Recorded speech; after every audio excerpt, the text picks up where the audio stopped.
छत्रपती शिवरायांनी सुरतेवर स्वारी करण्याअगोदर बर्जीकडून सुरतेची माहिती कशी मिळवली? महाराजांना आता मात्र उसंत नव्हती। शाहिस्तेखानाने केलेली स्वराज्याची नुकसानी त्यांना बेचैन करत होती। ती कशी भरून काढायची या चिंतेत ते व्यग्र होते। राजगडाच्या तटावरून त्यांची नजर पश्चिम क्षितिजाच्या पलीकडे जात होती। कोकणच्या किनाऱ्यावर कडवाड पासून दमनगंगेपर्यंत आपली अनिर्बंध हुकूमत असली पाहिजे यासाठी ते तगमगत होते। त्यासाठी जबरदस्त जंजिरे आणि बलाढ्य आरमार असायला हवे होते। पण हे उभे करायचे म्हणजे कणगीभर मोहरा हव्या होत्या। कोटी रुपयांची रास ओतल्याशिवाय जंजिरेची भिंत उभी राहू शकणार नव्हती। 25,000चा तोडा झेलत खर्चिल्याशिवाय नवीन लढाऊ गणपते बांधता येत नव्हती। महाराजांच्या खजिन्यात एवढा पैसा होता कुठे? वैशाखाचे ऊन जमीन आणि डोंगर भाजून काढत होते। नव्या आकांक्षांना मोहर येण्यासाठी पैशाचा ओलावा हवा होता। महाराज राजगडाच्या तटावर चिंतामग्न अवस्थेत शतपावली करत होते। पावसाळा सुरू झाला होता। पर्जन्य राजाकरिता आसुसलेली धरणी संतुष्ट झाली होती। 4 महिने पर्जन्य राजाने धरणीला हसवले खेळवले, सगळे लाड पुरवले आणि एके दिवशी इंद्रधनुष्याची अंगठी त्या भोळ्या बाबड्या मुलीच्या बोटात घालून पर्जन्य राजा दुष्यंतासारखा निघून गेला होता। नवरात्र बसले। प्रतापगडावरची महाराजांची तुळजाभवानी नवरात्र जागत होती। महाराजांच्या हृदयस्थानी तिने जागरण मांडले होते। महाराजांना प्रेरणा तिथूनच मिळत होती, शक्ती तिथे होती, यश तिथे होते।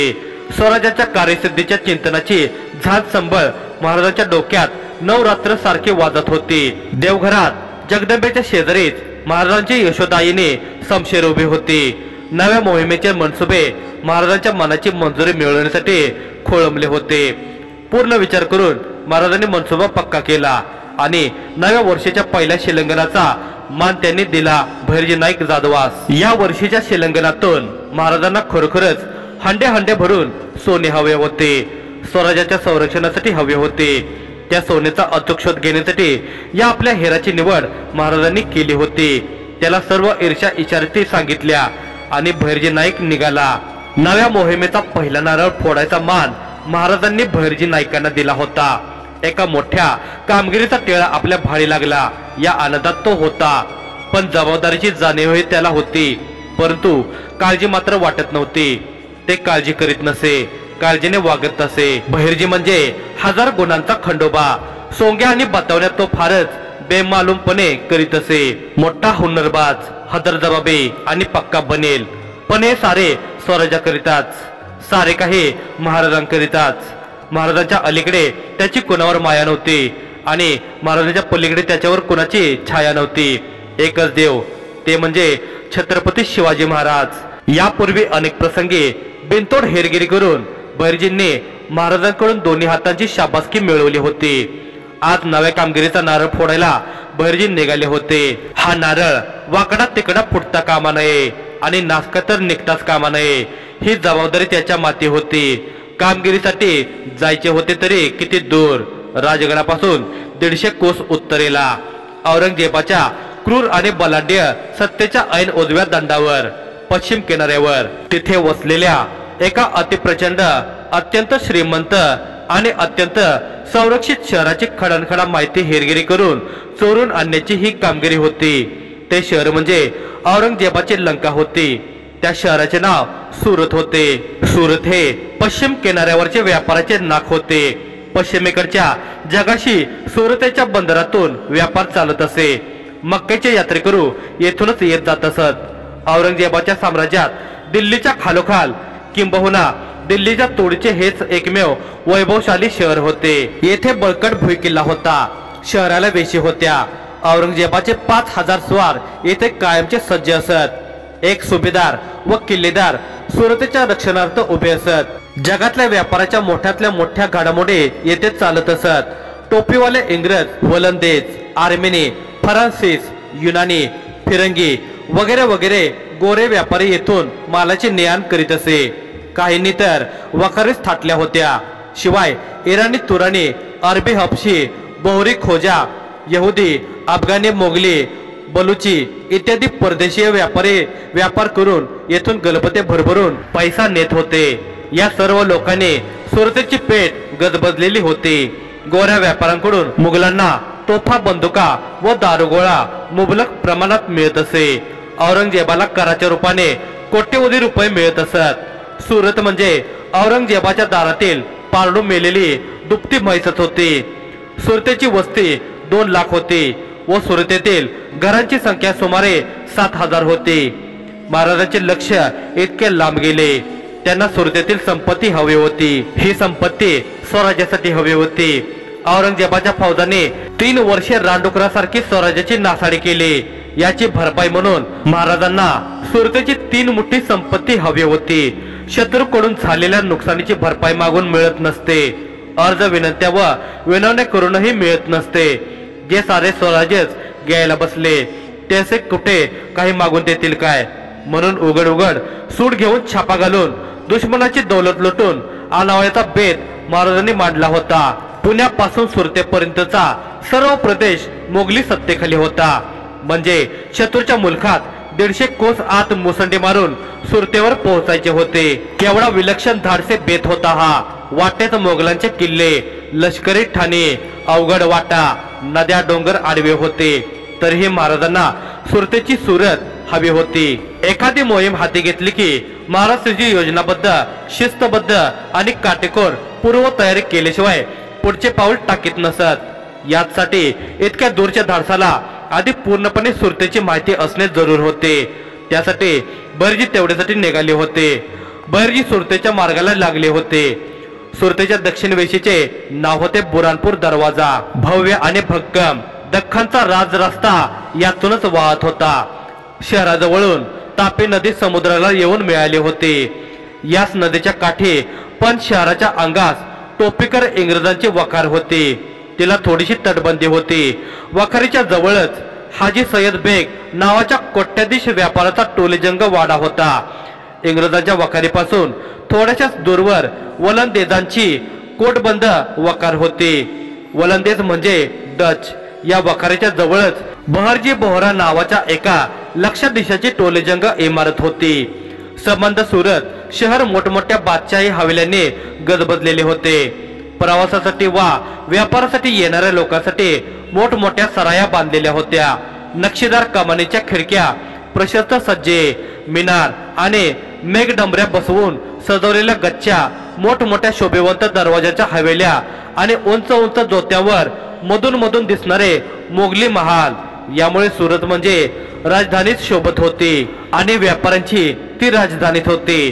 बहरजी बोहरा, हाजी सय्यद बेग, हाजी कासम, सय्यद शहीद बेग, मुल्ला अब्दुल जाफर वगैरे व्यापारी म्हणजे सुरतेतील बादशाहच होते। सुरतेतील रस्ते पहाटेपासून रात्रीचा पहिला प्रहर उलटेपर्यंत गजबजलेले असत। उंची उंची पोशाख घालून हिंडणारे अमीर, लगबगीने पावले टाकणारे व्यापारी, घामगाडीत ओझी वाहणारे हमाल, पालक्या मेने वाहून नेता नेता आत बसलेल्या मालकांच्या निमूटपणे शिव्या खाणारे गुलाम, कानावर लेखण्या आणि हातात तांबड्या वेष्टनीच्या हिशेबी चोपड्या घेऊन गंभीर चेहऱ्याने बाजारपेठेकडे जात असलेले कारकून, विडेत चगळत चकाटा पिटणारे रंगेल जवान आणि हातच्या यात्रेसाठी शहरात आलेले श्रद्धावंत यात्रेकरू रहदारीतल्या विविधतेत सामील असत। कबुतरांचे थवेच्या थवेत चौका चौकातून दाणे टिपताना दिसत। श्रीमंतांनी ठेवलेल्या सार्वजनिक पाणीपोयावर सतत पाण्याची धार दिसे, तर फकरांचे कटोरे धनधान्याने उतू जाताना दिसत। हम रस्त्यावर तर प्रत्येक देशाचे आणि द्वेषाचे दर्शन होत असे। तांबड्या रंगाने दाढीमिशी रंगवलेले गोरेपान अरब व्यापारी अंगावरची काळी डगली सावरीत कुजबुज करीत चाललेले असत। नाकाखालच्या मिशा काढून टाकून फक्त टोकावरच मिशा व संबंध दाढी राखणारे मोगल मुसाफिर मालकीच्या तोऱ्याने फिरत असत। नकशिखांत पांढरे कपडे घालून केम छेक करणारे संजनी पारशी सर्वांशीच गोड गोड बोलताना दिसत। फक्त हनुवटीखाली कुंच्यासारखी दाढी ठेवणारे बोहरी गुजराती भाषेत बोलून आपण मूळचे कोण हे दाखवून देत असत। धोतराचा पोकळ आणि तोही उलटा कासोटा घालून आणि पुढचा सोगा उजव्या हाती धरून डाव्या हाताच्या हातवरी करीत मोठमोठ्याने गप्पा मारीत जाणारे लोक कोण असावेत हे सांगावे हे लागत नसे। 10 जणांना पुरेल एवढे कापड एकट्याच्याच घोळदार लेंगेला वापरून वर ढगळ सदरा व मखमलीचे जाकेट घातलेले अन गळ्यात चांदीच्या चौकोनी ताईतांचे पेंडे घालून कर कर चढावा वाजवीत चालणारे अगडबंब देहाचे पठाण बदाम पिस्ते चगळताना दिसत. वेणीचे 2 पेड घालून ते पुढे वक्षस्थळावर सोडणाऱ्या आणि डोक्याला चौकोनी रंगीत रुमाल बांधून निर्भय आणि निसंकोचपणे हिंडणाऱ्या बोलूची युवती दिसत. रंगाने गोरे गोरे पान आणि घारे घारे डोळे असलेले टोपीवाले इंग्रज तंग विजारी आणि गळ्याभोवती मोठी थोरली झालर लावलेले खमीज घालून पायातले न्यारेच पायतान टाकटुक टाकटुक वाजवीत जाताना अधूनमधून दिसत असे. असे कितीतरी निरनिराळ्या रंगांचे, रक्तांचे, आकारांचे आणि विकारांचे लोक सुरतेत वावरताना दिसायचे. सुरत हे 18 पगड वस्तीचे शहर होते. शिवाय रस्त्यावर घोडे गाड्या, उंट हत्ती, उंटावरच्या अंबाऱ्या, इंग्रजी चालचाकी फलटणी आणि मेने पालख्या लगबगीने धावताना दिसत. श्रीमंतांचे मेने मोठे शानदार असत. चंदनावर हस्तिदंताचे नक्षीकाम केलेले मेने आणि पालख्या आपल्या सुवासाने आणि सौंदर्याने लोकांचे लक्ष वेधून घेत असत. सुरतेची बाजारपेठ म्हणजे इंद्राचे भांडार होते. शेकडो दुकाने, शेकडो तऱ्हेच्या मालाने गच्च भरलेली होती. डोळे दिपून जात असत. हिरे मोत्यांचे व्यापारी अनेक होते. त्यांची दुकाने नव तेजाने नव रंगात सदैव झगमगत असत. एका मोतीवाल्या व्यापाऱ्याच्या दुकानात 28 शेर वजनाच्या एका मोठ्या आकाराच्या घवघवीत लढी होत्या. बहरजी भोऱ्याजवळ 6 पिंपे भरून जवाहीर होते. एका व्यापाऱ्यापाशी 30 पिंपे सोन्याने तुडुंब भरलेली होती. इतर मालांच्या व्यापाऱ्यांची दुकाने व तिजोऱ्या संपत्तीने ठेचून भरल्या होत्या. एका व्यापाऱ्यापाशी 8 कोटी रुपये रोख होते. मुल्ला अब्दुल जाफरची मालाने ठेचून भरलेली 19 गलबते यावेळी बंदरात उभी होती. कापड, चोपड, मसाल्याचे पदार्थ, केशर, कस्तुरी, चंदन, अत्तर, रेशीम, जरीचे कापड, हस्तिदंताच्या वस्तू, मेण्याची नक्षीदार भांडी, गालीचे इत्यादी नाजूक साजूक मालाने कोठारे भरलेली होती. शिवाय सुंदर सुंदर बायकांच्या खरेदी विक्रीचा आणि निर्यातीचा मोठा व्यापार होता. गुलामांचा व्यापार तेजीत होता. पण महाराजांना यातले काही नको होते. त्यांना फक्त सोने, चांदी, हिरे, माणिक, मोती, पाचूर, रत्ने बस. दुसऱ्या गोष्टीकडे ते ढुंकूनही बघणार नव्हते. यावेळी George Oxenden, Volquard Iversen, Henry Gary, Anthony Smith, Nicholas कॅलोस्ट्रा हे प्रमुख युरोपियन व्यापारी किंवा व्यापारी कंपन्यांचे प्रमुख अधिकारी सुरतेत होते. सुरतेत भैरजी येऊन केव्हाच दाखल झाले होते. चौका चौकातून, बाजारपेठातून, दुकानामधून, व्यापाऱ्यांच्या अड्ड्यातून, जकात चौकातून, बंदरावरून तो तीक्ष्ण नजर टाकीत आणि तिकट कान टवकारून फिरत होते. जास्तीत जास्त लग्गा कुठे हाती लागेल, कोणत्या भागात किती लोक प्रथम घुसायला हवेत, कोणत्या भागात जाण्याचेही कारण नाही, पक्क्या चिरेबंदी इमारती कोणत्या, त्यात घुसायला वाटा कोणत्या, तेलांचे व्यापारी कुठे राहतात, लूट कुठे गोळा करणे सोयीचे जाईल, इत्यादी हजार गोष्टींची भैरजी नाईक निरखणी करीत होते. प्रत्येक बारीक सारीक गोष्टीपासून ते सर्वात गडगंज धनवानांच्या मानगुट्या कशा कशा पकडता येतील तेथपर्यंत सर्व गोष्टींचा डाव ते मनात मांडित होते. यावेळी सुरतेत 1000 घोडेस्वार होते. वास्तविक 5000 मोगल फौज असणार अशी महाराजांची व भैरजींची संकल्पना होती. पण प्रत्यक्षात फक्त 1000 फौज होती. मग बाकीची 4000 फौज कुठे गेली? ती तर सुरतेच्या सुभेदाराच्या पोटात गेली. म्हणजे असे की सुभेदार साहेब बादशहाकडून 5000 फौजेचा तनखा मिळवेत आणि प्रत्यक्षात 1000 फौज ठेवीत. बाकीचा तनखा पोटात. सुभेदार साहेब मोठे हुशार होते. त्यांनी असा विचार केला की सुरतेच्या एका दिशेला अथांग समुद्र आणि इतर तीनही देशांना शेकडो कोस आपलेच मोगली साम्राज्य पसरलेले असल्यावर सुरतेकडे कोण वाकड्या नजरेने बघतो? छत्रपती शिवाजी महाराज बघतात. त्यांचा तिसरा डोळा आताच फिरत होता सुरतेमधून. किल्ल्याचे तट व बुरुज उंच व बळकट होते. किल्ल्याला स्वतंत्र किल्लेदार होता. पण सुरतेचा सर्व अंमल सुभेदाराच्या हाती होता. तो सुभेदार अगदीच गाफील व देखाव कर्तबगारीचा होता. जसा तो तशीच त्याची फौज होती. ह्या सुभेदाराचे नाव होते इनायत खान. सुरतेत लक्ष्मी राहत होती. हा खान तिचा सक्का भाऊ होता शंख. महाराजांच्या तिसऱ्या डोळ्याला जे जे दिसत होते आणि समजत होते ते अगदी फायद्याचेच होते. सर्व श्रीमंत लोक, त्यांचे वाडे, दुकाने आणि कोठारे किल्ल्याच्याच बाहेर शहरात होते. ही केवढी सोयीची गोष्ट होती। सुभेदारापाशी तोफा होत्या, पण सर्व किल्ल्याच्या तटावर होत्या। समुद्र किनाऱ्याचे दोन भाग होते, एक खुद्द सुरतेचे जंगी बंदर व दुसरा म्हणजे नदी पलीकडची स्वालीची गोदी। सुरतेच्या बंदरात इनायत खानाचे वा दुसरे कोणाचेही लढाऊ गलबत नव्हते। इंग्रज व वलंदेज यांच्या वखारींना तटबंदी होती व तिथे किरकोळ 2-4 तोफांचे तोडेही वरून डोकावताना दिसत होते। या दोन्ही गोऱ्या टोपेवाल्यांपाशी सैन्य असे मुळीच नव्हते। त्यांचे व्यापारीच एकूण संख्येने सुमारे 100-125 होते। त्यात आणखी 150-1 काळे शिपाई त्यांनी नोकरीस ठेवलेले होते।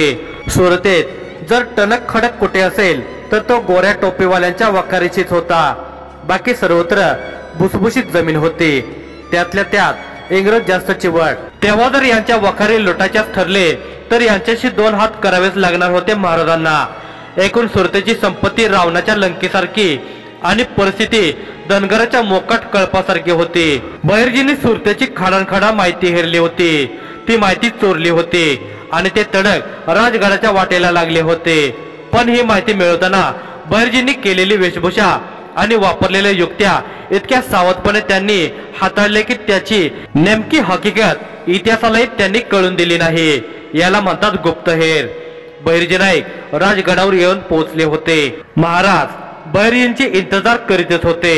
त्यांनी काय खबरा आणल्या आहेत हे जाणायला ते उत्सुक होते। एकांतात मुजरा झाला। बहिर्जींनी सुरतेची खडानखडा पोते महाराजांच्या पुढे वाचले आणि म्हणाले, सुरत मारल्याने अगणित द्रव्य सापडेल। सुरत म्हणजे रावणाची लंकाच। फक्त या लंकेचा रावण राहत होता सुरतेपासून 300 कोस लांब दिल्लीत आणि सध्या पहाऱ्यावर होता कुंभकर्ण। महाराजांनी सुरतेचे वर्णन ऐकले आणि त्यांचे सुरतेवर ताबडतोब प्रेम बसले आणि त्यांनी मनसुबा पक्का केला। सुरत मारायचीच अशा तोलदार मनसुब्यासाठी खास जातीनेच जाण्याचे त्यांनी ठरवले। ते मनाशी म्हणाले की लष्कर चाकरी नफरी काम मनाजोगे होणार नाही, याच करिता जावे तरी आपण खासा लष्कर घेऊन जावे। हा महिना मार्गशीर्षाचा होता। पावसाळी चातुर्मास संपून लगीन सराईची हळद उधळू लागली होती। मुंडावळ्या तयार होत्या। बहिर्जी मुलगी पाहून आला होता। मुलगी खूपसरत होती। आता देवाच्या पाया पडायचे आणि घोड्यावर बसायचे।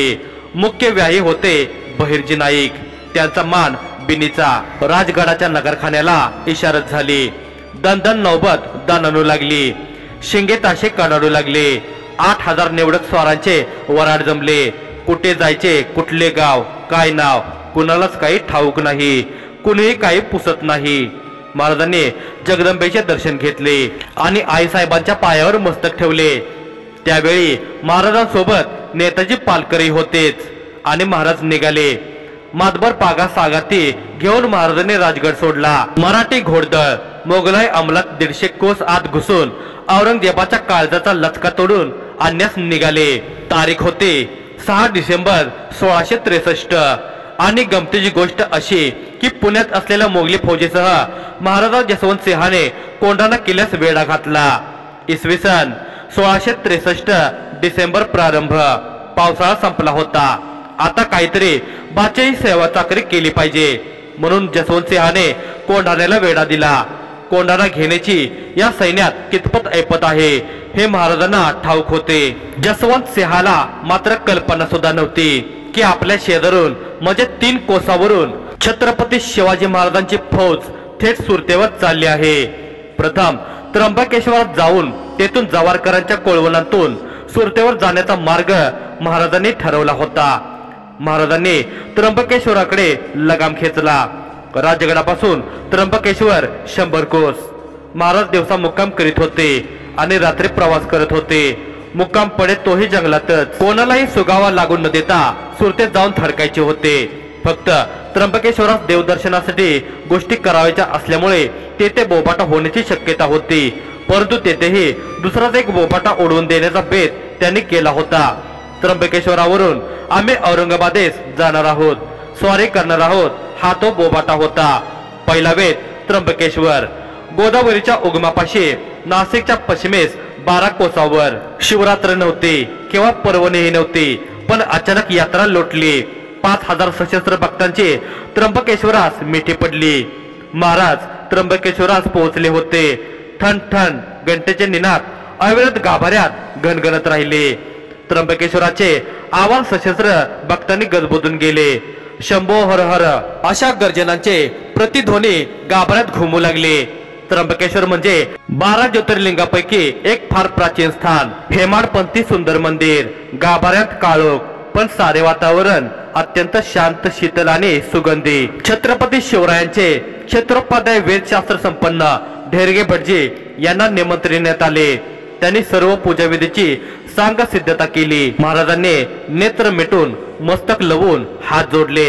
महाराजांसोबत सरदार मंडळी होती.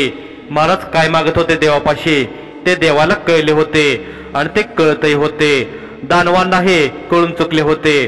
पण महाराज ज्या समाजासाठी हे मागणी मागत होते त्या समाजाला मात्र कळूनही वळत नव्हते. षोडशोपचार पूर्वक त्र्यंबकेश्वराची महापूजा महाराजांनी केली. दान धर्म केला. उपाध्याय वेदोनारायण ढेरगे शास्त्री यांचीही योग्य संभावना केली. या दिवशी पौष शुद्ध द्वादशी होती. तारीख होती 31 डिसेंबर 1663. महाराज औरंगाबादेवर चालून जाणार ही हुल सर्वत्र पसरत गेली, थेट औरंगाबाद परगण्यापर्यंत. त्या बाजूला लोकांची धावपळ उडाली. त्यामुळे मोगलांच्या औरंगाबाद छावणीतले लोक प्रतिकाराला सज्ज राहिले. कोणी तेथून हल्ला नाही. महाराजांना अडवायला सुरतेच्या वाटेवर कोणीही आला नाही. कारण महाराज औरंगाबादेवरच येणार ही खात्री होती. ती सुरतेवर जातील ही कल्पना कोणाला स्वप्नातही सुचली नाही. महाराजांनी फौजेसह यात्रा पार पाडली. यात्रा पार पडली आणि महाराजांनी फौजेस हुकूम सोडला. गटकेच्या आत त्र्यंबकेश्वराचा परिसर रिकामा झाला. आपल्या बरोबर ज्यादा रिकामे घेतलेले घोडे घेऊन मराठी लष्कर बिनबोबाट निघून गेले. पण लोकांना मात्र एकच माहिती होते की महाराज औरंगाबादकडे गेले.